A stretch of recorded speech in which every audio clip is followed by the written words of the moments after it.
제26회 국무회의를 개최하겠습니다. 오늘 국무총리로 선임되시고 처음 국무회의에 나오신 황교안 총리께서 앞으로 과거부터 쌓여온 부정부패와 적폐들을 해결해서 다시는 그런 일이 일어나지 않도록 해주시기를 바랍니다. 총리로 부임하시면서 바로 메르스 대응에 전력 투구하고 계신데 하루빨리 종식이 될 수 있도록 최선을 다해 주시기를 바랍니다. 우리나라는 지금 중동의 낙타에서 시작된 신종 감염병인 메르스로부터 벗어나기 위해 국제사회와 공조하며 최대한의 노력을 하고 있습니다. 정부에서는 미국의 CDC와 WHO의 최고 방역 전문가들을 초청해서 국제적 경험을 공유하고 협력 방안을 논의해서 앞으로 신종 바이러스에 적극 대처해 나갈 것입니다. 앞으로 여야 정치권과 언론과 함께 정부가 힘을 합해서 차분히 이것을 이겨낼 수 있도록 하는데 심혈을 기울여 노력해 주시기를 바랍니다. 현재 의료진들의 헌신적인 노력으로 완치자도 늘고 있고 자택 격리에서 해제된 분들도 많아지고 있는데 그동안 치료와 격리에 따른 공백으로 생업에 곤란을 겪는 분들도 계실 것입니다. 긴급 복지 지원 등을 통해서 당장의 생계 문제들을 해결해 드리고 또 일상생활 복귀도 지원해 드려야 할 것입니다. 또한 지금 국민들에게 불안을 증폭시키고 심리적 자극을 주는 발언을 삼가해서 심리적 안정을 취할 수 있도록 해야 하고 경제에 악영향을 주는 것을 막아야 합니다. 그 심리적 자극이 경제적 타격을 가져오고 심리 불안을 가져옴으로써 많은 분들이 겪어야 하는 고통으로 번지고 있습니다.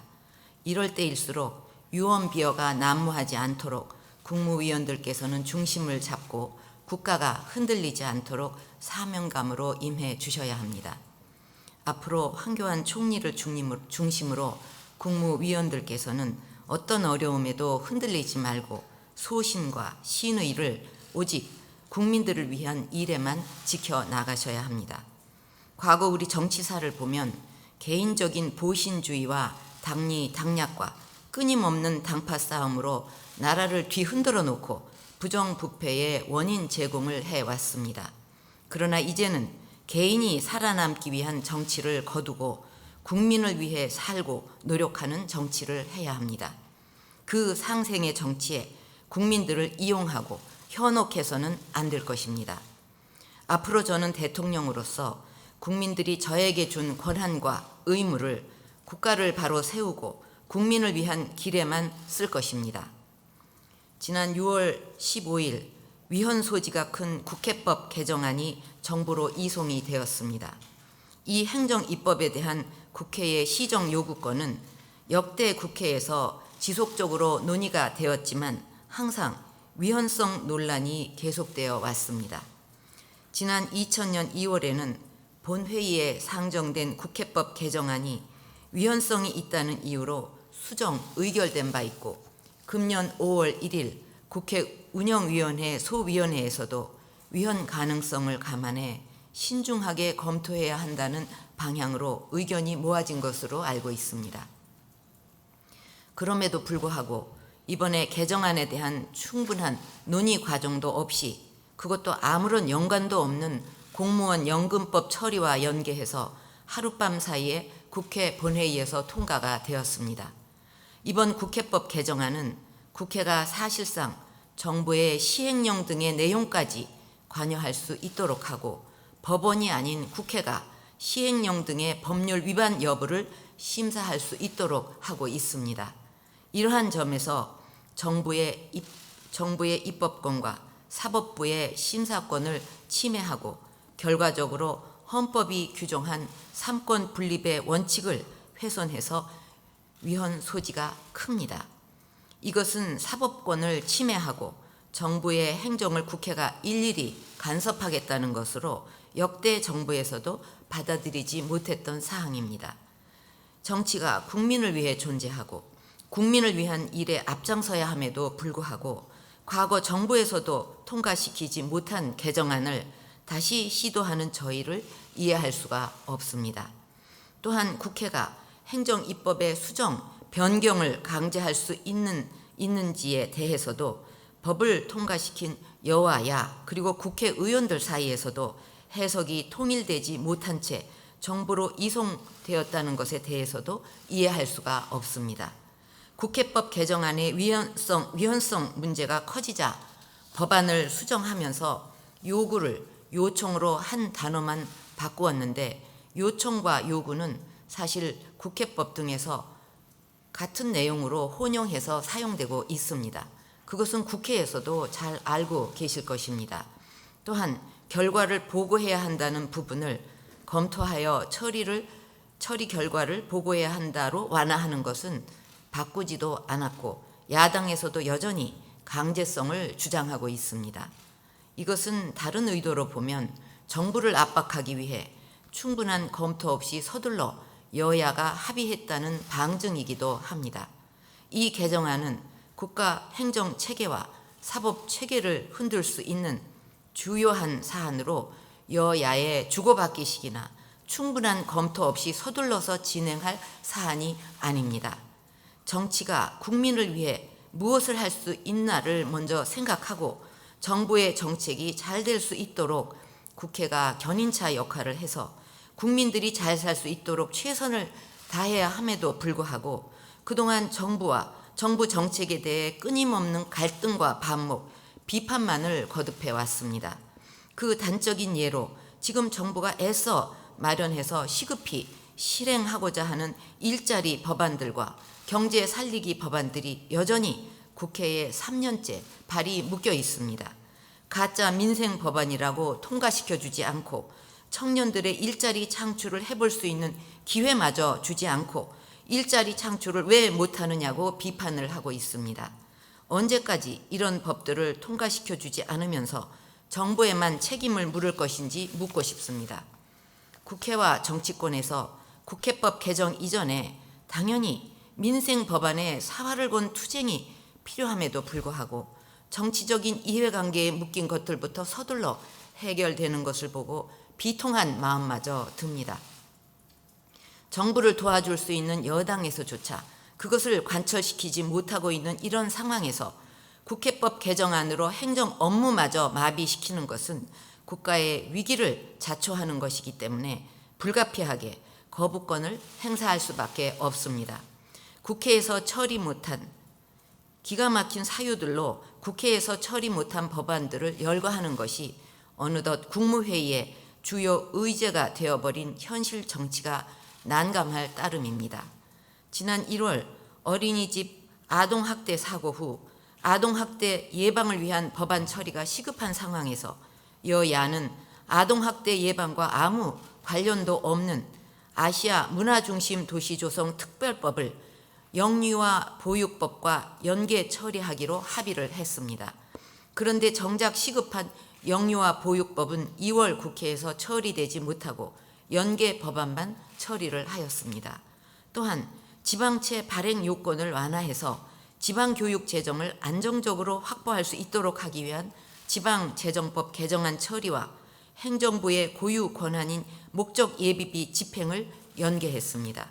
법안 내용상 전혀 관련이 없는 관광진흥법과 최저임금법의 처리를 연계하기로 합의했던 바도 있었습니다. 더구나 연계 처리에 합의했던 관광진흥법을 포함해서 서비스 산업 육성을 위한 서비스 산업 발전 기본 법안 등 청년 일자리 창출을 위한 많은 법안들은 길게는 3년이 다 되도록 상임위에서 제대로 논의되지도 못하고 발이 묶여 있는 상황입니다. 아마 내년 총선까지도 통과시켜주지 않고 가짜 민생 법안에 껍질을 씌워 끌고 갈 것인지 묻고 싶습니다. 진정 정부의 방향이 잘못된 것이라면 한번 경제 법안을 살려라도 본 후에 그런 비판을 받고 싶습니다. 정치적 대립으로 인해 국민들에게 꼭 필요하고 정부가 반드시 해야 할 일을 제때 해내지 못하는 일이 일상화되면서 정치의 문제가 경제와 민생을 위협하는 상황이 지속되어 오는데도 정치권에서는 정부 비판과 반목만을 거듭해오고 있습니다. 국회가 꼭 필요한 법안을 당리당략으로 묶어놓고 있으면서 본인들이 추구하는 당략적인 것은 빅딜을 하고 통과시키는 난센스적인 일이 발생하고 있는 것입니다. 이렇게 통과시킨 법안들은 국민들의 민생과 삶에 직결되는 사항도 아니고 국민 세금만 가중시키는 것들입니다. 매년 800억 이상의 운영비를 지원하는 아시아 문화전당같이 자신들이 급하게 생각하는 것은 적극적으로 빅딜을 해서 통과를 시키면서 민생과 일자리 창출 법안은 몇 회기에 걸쳐서도 통과시켜주지 않는 것은 경제 살리기에 역행하는 것입니다. 그러나 늘상 정치권에서는 언제나 정부의 책임만을 묻고 있습니다. 이번 국회법 개정안은 정부의 행정마저 정쟁의 대상으로 만들므로써 국정의 심각한 지체와 퇴행을 불러올 수 있다는 것은 자명한 일입니다. 저는 보다 근본적인 문제로 정치권이 국민을 위해 거듭나야 한다고 생각합니다. 정치권의 존재의 이유는 본인들의 정치 생명이 아니라 국민들에게 두어야 함에도 그것은 변하지 않는 것 같습니다. 여당의 원내 사령탑도 정부 여당의 경제 살리기에 어떤 국회의 협조를 구했는지 의문이 가는 부분입니다. 정치는 국민들의 민의를 대신하는 것이고 국민들의 대변자이지 자기의 정치 철학과 정치적 논리에 이용해서는 안 되는 것입니다. 저도 당 대표로서 비상대책위원장으로 무수히 어려운 상황을 이겨내고 국민들에게 신뢰를 받기까지 어려운 고비를 넘겨서 당을 구해왔던 시절이 있었습니다. 당선이 되기 위해 정치권에 계신 분들이 한결같은 말씀은 다시 국민들이 기회를 주신다면 신뢰 정치를 하고 국민을 위해 최선을 다하겠다고 맹세에 가까운 선언을 했습니다. 그러나 신뢰를 보내준 국민들에게 그 정치적 신의는 지켜지지 않았고 저도 결국 그렇게 당선의 기회를 달라고 당과 후보를 지원하고 다녔지만 돌아온 것은 정치적, 도덕적 공허함만이 남았습니다. 저는 정치의 본령은 국민의 삶을 돌보는 것이라고 생각합니다. 정치가 정도로 가지 않고 오로지 선거에서만 이기겠다는 생각으로 정치를 정쟁으로만 접근하고 국민과의 신의를 저버리고 국민의 삶을 볼모로 이익을 챙기려는 구태 정치는 이제 끝을 내야 합니다. 이제 우리 정치는 국민을 중심에 두는 새로운 정치를 하는 정치인들만이 존재할 수 있도록 해야 할 것입니다. 그런 정치적인 책임을 물을 수 있는 것은 오직 국민들 뿐이고 국민들께서 선거에서 잘 선택해 주셔야 새로운 정치 문화가 자리 잡을 수 있게 될 것입니다. 정치적으로 선거 수단으로 삼아서 당선된 후에 신뢰를 어기는 배신의 정치는 결국 패권주의와 줄세우기 정치를 양산하는 것으로 반드시 선거에서 국민들께서 심판을 해 주셔야 할 것입니다. 우리 국민들의 정치 수준도 높아져서 진실이 무엇인지 누구를 위한 정치를 하는 것인지 잘 알고 계실 것입니다. 지금 우리는 오랜 침체에 빠져 있는 경제에 활력을 불어넣고 일자리를 하나라도 더 만들어야 하는 절박한 과제를 안고 있습니다. 이제 국무위원들께서 자기 자리에서 소신 있게 국민을 위해 최선의 노력을 하실 때만이 나라가 바로 서고 국민들의 삶이 나아질 것입니다. 이번 국회법 개정안 문제는 헌법의 문제이자 우리 미래가 달린 정치와 국정의 기본 질서에 관한 문제로 당장의 정치적 편의에 따라 정부가 따라갈 수는 없는 일입니다. 국무위원들께서도 헌법의 취지와 우리 정치와 국정에 대한 이 문제에 대해 잘 처리해 나가주시기를 바랍니다. 내각은 심기일전해서 총리를 중심으로 메르스 대책과 공공, 노동, 금융, 교육 4대 분야 구조 개혁과 경제 활성화를 위한 정책들을 더욱 강도 있게 추진해 주기를 바랍니다.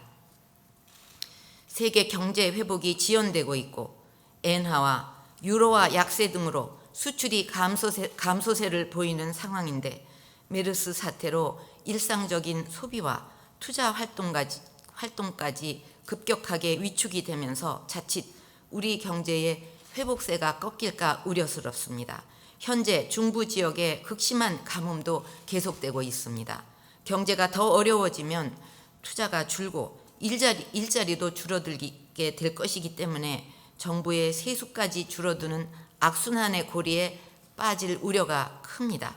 이 시점에서 이 고리를 반드시 끊어야 하는 만큼 다양하고 적극적인 방안을 추진해야 하겠습니다.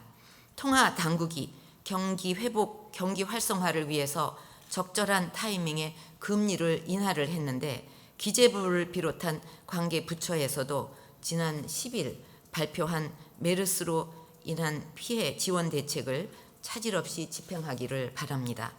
또한 추경을 포함한 적정한 수준의 재정 보강을 통해 경기 보완 추진 방안을 준비해야 하겠습니다. 추경과 정부의 재정 정책들이 최대한 효과를 거둘 수 있도록 가능한 빠른 시일 내에 사업 규모와 내용을 확정을 해서 집행해 주기를 바랍니다.